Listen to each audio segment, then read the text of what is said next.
Big boss 7 Malayalam season 7 കൊട്ടും കലാശവും കഴിഞ്ഞു. എന്നിട്ടും ചില വാർത്തകൾ നമ്മുടെ ഹൃദയങ്ങളിൽ ഇടം പിടിച്ചുകൊണ്ടിരിക്കുകയാണ് ചില വ്യക്തികളും. അതിലൊരാളാണ് ബിഗ് ബോസ് 7 റണ്ണറപ്പായ അനീഷ്. അനിമോൾക്കായിരുന്നു കിരീടം ലഭിച്ചത്, അതായത് ബിഗ് ബോസിൻ്റെ വിന്നർ പ്രൈസ് ലഭിച്ചത്.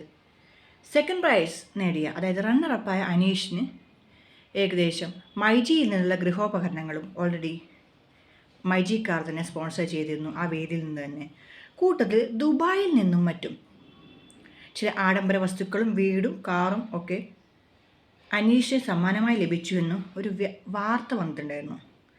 പക്ഷെ ആ വാർത്ത എത്രത്തോളം ശരിയാണ്? ആ വാർത്തകൾ വ്യാജമാണ് എന്ന് പ്രഖ്യാപിച്ചുകൊണ്ട് നമ്മുടെ വിന്നർ, നമ്മുടെ റണ്ണറപ്പ് അനീഷ് തന്നെ രംഗത്ത് വന്നിരിക്കുകയാണ് ഇപ്പോൾ. ഇന്നലെ വൈകുന്നേരം അദ്ദേഹം പോസ്റ്റ് ചെയ്ത ഒരു വീഡിയോയിലാണ് പറയുന്നത്, അതൊക്കെ വ്യാജ വാർത്തയാണ്. എനിക്കാകെ സ്പോൺസർ ചെയ്ത പ്രൈസും അതുപോലെ തന്നെ മൈജിക്കാർ ഓർഡർ ചെയ്ത അവർ പ്രഖ്യാപിച്ച ഗൃഹോപകരണങ്ങൾ മാത്രമാണ് കിട്ടിയിട്ടുള്ളത്. ദുബായിൽ നിന്നുള്ള പ്രൈസോ മറ്റോ കിട്ടിയിട്ടില്ല എന്നൊക്കെയാണ് അദ്ദേഹം പറയുന്നത്. ഇനി അനീഷിൻ്റെ വാക്കുകളിലേക്ക്. ഗോൾഡൻ വിസയും ഫ്ലാറ്റും അതും ദുബായിൽ, ഇന്ത്യയിലല്ല ദുബായിൽ കിട്ടിയില്ല എന്ന് പറഞ്ഞ് ധാരാളം പേർ എനിക്ക് മെസ്സേജ് അയക്കുന്നുണ്ട്. ഇൻസ്റ്റഗ്രാമിലാണെങ്കിലും യൂട്യൂബിലാണെങ്കിലും പേഴ്സണലായിട്ടാണെങ്കിൽ മെസ്സേജ് അയക്കുന്നുണ്ട് എന്നാണ് അനീഷ് വ്യക്തമാക്കുന്നത്. എല്ലാം കിട്ടിയില്ലേ, ഇനി സന്തോഷമായില്ലേ എന്നാണ് ചിലരൊക്കെ ചോദിക്കുന്നത്. പക്ഷേ സത്യാവസ്ഥ എന്തെന്ന് വെച്ചാൽ അങ്ങനെ ഒരു വാർത്ത അത് വ്യാജമാണ്. എനിക്കങ്ങനെയൊന്നും കിട്ടിയിട്ടേ ഇല്ല. പക്ഷേ അങ്ങനെ ഒരു വീഡിയോ ആണ് ഇപ്പോൾ സോഷ്യൽ മീഡിയയിൽ വൈറലായിക്കൊണ്ടിരിക്കുന്നത്. പക്ഷേ മൈജി പ്രഖ്യാപിച്ച ഗൃഹോപകരണങ്ങൾ അത് ഫ്രീ ആയി നൽകുമെന്ന് ഓൾറെഡി വേദിയിൽ തന്നെ പറഞ്ഞിട്ടുണ്ടായിരുന്നു. അത് കിട്ടും.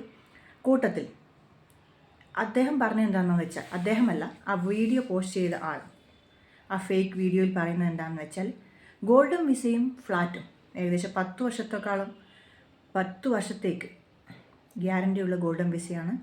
അതുപോലെ തന്നെ ആ വീട്ടിൽ താമസിക്കുന്നില്ലെങ്കിൽ 60 ലക്ഷം രൂപ തൊട്ട് 70 ലക്ഷം രൂപ വരെ റെൻറ്റിനായി കൊടുക്കാമെന്നും ആ വീഡിയോയിൽ പറഞ്ഞു. എന്നാൽ ഇതിലുള്ള വസ്തുതാപരമായ സത്യാവസ്ഥ നിങ്ങൾ അറിയണം എന്ന് പറഞ്ഞാണ് അനീഷ് വീഡിയോ പങ്കുവയ്ക്കുന്നത്. കൂട്ടത്തിൽ ഇദ്ദേഹത്തിന് മൈജിയുടെ ഗിഫ്റ്റും അതുപോലെ തന്നെ 2 ലക്ഷം രൂപ വരുന്ന സാംസങ്ങിൻ്റെ ഒരു ഫോണും വേദിയിൽ വെച്ച് അദ്ദേഹത്തിന് ലഭിക്കുകയുണ്ടായി. അപ്പോൾ ഇത്തരത്തിലുള്ള വാർത്ത എന്തിനാണ് സോഷ്യൽ മീഡിയ സൃഷ്ടിക്കുന്നത്? ബാക്കിയുള്ളവരെ മണ്ടന്മാരാക്കുകയാണോ ഈ സോഷ്യൽ മീഡിയ? അൻമോൾക്കായാലും അനീഷിനായാലും വേറെ ആർക്കാണെങ്കിലും എന്തിനാണ് ഇങ്ങനെ ഒരു ഫേക്ക് ന്യൂസ് പ്രചരിപ്പിക്കുന്നത്? സോഷ്യൽ മീഡിയയിലൂടെയുള്ള ഇത്തരത്തിലുള്ള ന്യൂസ് കാരണം കുറച്ച് വ്യൂസും ലൈക്സും വാരിക്കൂട്ടാമെന്ന് വിചാരിച്ചിട്ടോ? പക്ഷേ സത്യാവസ്ഥ അതത് വ്യക്തികൾ തന്നെ പുറത്തു കൊണ്ടുവരുമ്പോഴാണ് നാട്ടുകാർക്കും മറ്റു മീഡിയകൾക്കും അവസ്ഥ മനസ്സിലാകുന്നത്.